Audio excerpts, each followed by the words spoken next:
Ian Murray.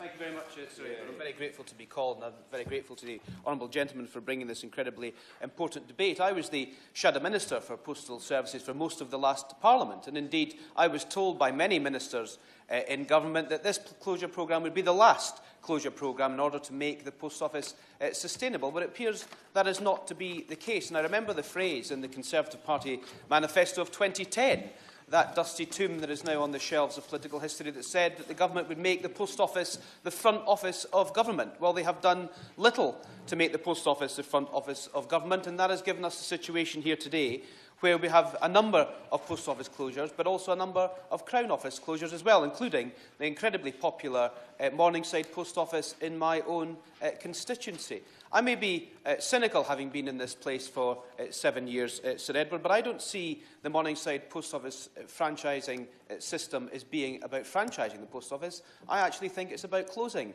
the Post Office. I remember doing a public meeting in Alloa when the first Crown Post Office franchising policies were going through, and the Post Office were pressed on what would happen if a franchisee didn't come forward to take one of these post offices, and the answer was we would probably have to invest in it. So I would suggest to the government that perhaps they have got this a little bit round the wrong way, and they should be investing in our post offices to make them the kind of places on our high street where people can use them, enjoy them and have the services that they need. We have a crisis in our shopping streets, in our high street. We have the clearing banks closing their branches. Incidentally, if a clearing bank is closing their branch in your local high street, you get a letter to tell you you can use the post office for the services that they will no longer be supplying. We've got local shops in trouble. We've got pubs in trouble. And the post office is that iconic thing in the high street that drives footfall, that drives the pride in that high street and gives you stability in terms of the operations of the retail units that are in there. And just as an aside,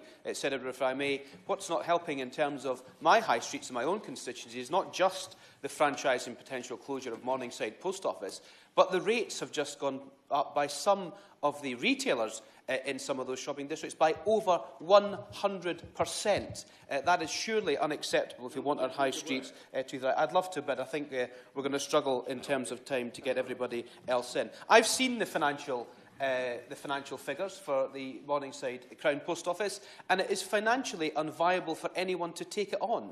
It's financially viable for the Post Office to run it, but it's financially unviable for anyone else to go in with the kind of capital and rental payments that they are requiring to make that a sustainable business, which makes me suspicious that it is just a vehicle for closing that Post Office. It's time to make the Post Office the front office of government, and the Minister has to abide by that word and do something that the previous government from 10 to 15 didn't do, and invest in our Crown Post Offices.